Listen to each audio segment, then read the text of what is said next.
function so that they advantage the most disadvantaged, right? In a sort of technical sense. Just think about the little guy. Think about the person who, and you guys know what that means, so I'm not going to go into Rawls, right? So you know what Rawls does. So, but the point is you might not have recognized where he does it. We know how he does it, right? We understand that the veil of ignorance is the attempt to conceptualize a disembodiment of yourself so that you can make fair assessments of those who are most deprived in your particular sort of domestic jurisdiction within the state, what have you. So lowest socioeconomic class, whatever, disabilities and gender, privilege and bias. But the idea is he does it, right? His discourse is at this level.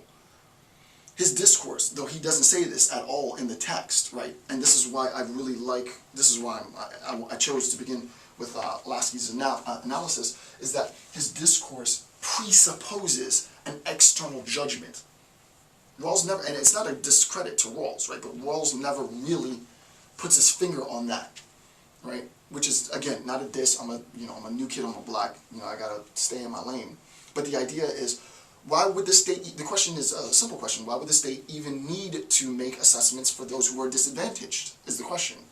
Well, obviously, the only reason that the state would consider making assessments for those who are disadvantaged is because we've reached a threshold within the mass where the mass is now mobilized and making some demands on the state for recognition. Obviously, not recognition as an individual, recognition as a collective. It's almost never the case that recognition is made as an individual unless you're Sean Hannity or Rachel Maddow, right? State doesn't recognize per se individuals. The state recognizes collectives, right?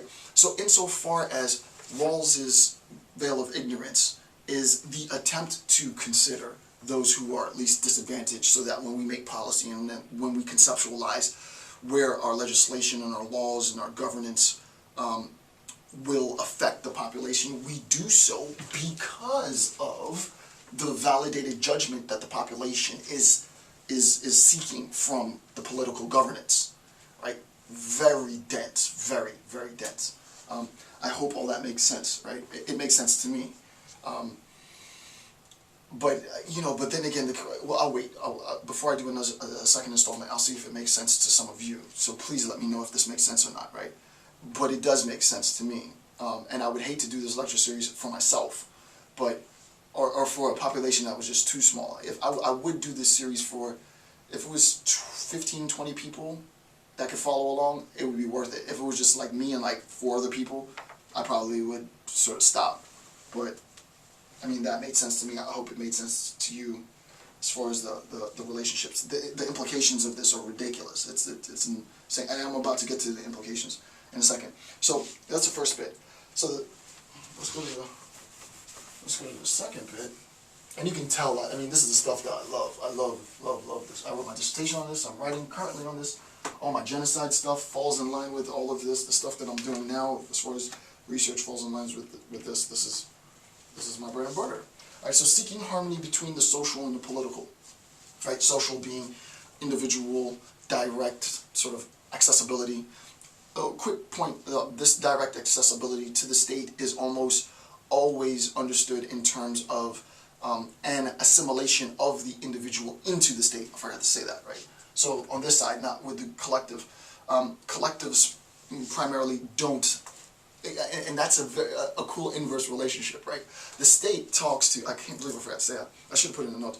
The state communicates, effectively communicates in brackets, right? The state communicates with populations, with mass, not with individuals, for the most part.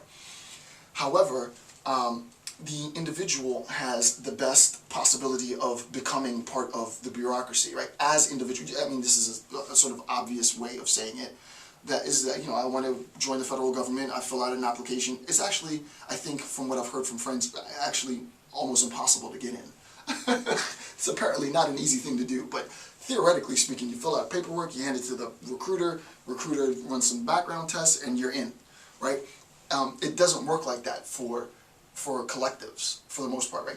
There's representation, right? And there's recognition given to collectives, but to actually become part of the state, it doesn't, for for the most part, it doesn't work like that.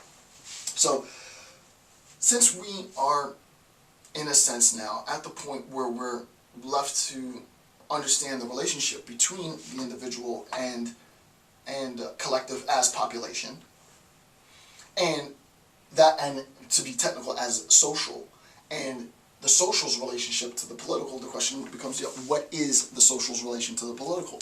Now, I would spend the next 8 years, at the manic pace that I already do my damn lecture series, trying to explain the full nature of the relationship between the social and political.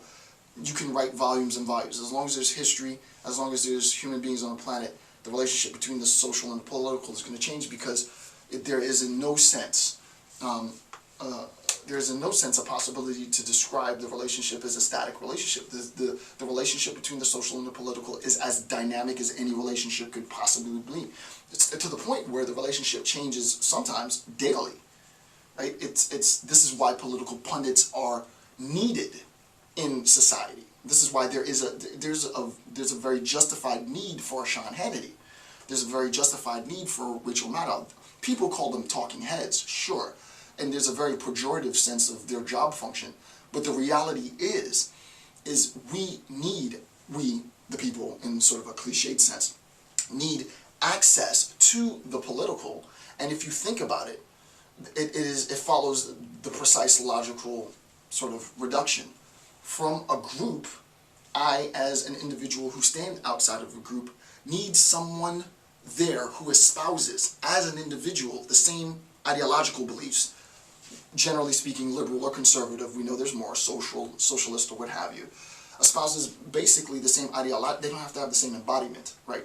But espouses, because Rachel Maddow is a woman and I'm a man, espouses basically the same ideological beliefs that I do, and the political addresses that individual, who then addresses me, right? So we can recognize that there's going to be obviously a bifurcation in the relationship between the social as collective and the political, and that bifurcation, that separation, is going to be an attempt to sort of identify each other. Right? So think of it like this, right? Social,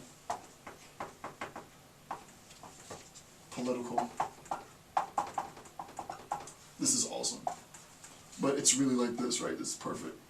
It's like the political wants to attain its own independence, if you will. And I'll explain this because this is definitely technical. Independent identity. And the social wants to sort of attain its own independent identity. But the fact is that they're bound. But this tension, you can imagine the stress, and this is really, in a sense, stress, right? The stress that is caused by the social trying to find its identity, independent to the political. Hey, I don't want you to tell me what I can and can't do, right? This is the new movement. It's Occupy. Occupy is a perfect example, right? Occupy movement is, and if it's a legitimate movement, and I think it is, and to some extent, I'm not going to get technical. So Occupy, as arguably, make the assumption that Occupy is a legitimate social movement. It is, as a movement, trying to find its identity. I think the movement might be dead, though. I haven't heard anything about Occupy in months. But it is attempting to find its identity independent to the political, right? It is attempting to pull itself away from the political in order to claim identity. The point is, no social movement, not the Black Panther movement, not the feminist movement, not the whatever. You fill in the blank. You put it in your favorite movement. There isn't a sense in which you can have a social movement that exists independent to the political, because the second the political recognizes the independent sort of desire, complex interest, as to be technical, right? Once the political recognizes the complex interest of the social movement, it immediately seeks to regulate the nature of the movement, or at least observe, right? At the very least, there's going to be some observation of the social movement. Let's keep it real. Similarly, as the political tries to pull out and identify itself as a new political, and this part I can't talk on because it's not for the public discourse, but for you uber socio-political theorists and scholars out there, could arguably be an attempt by the political to re-identify what it means to be political. And the question is, which I'm not going to answer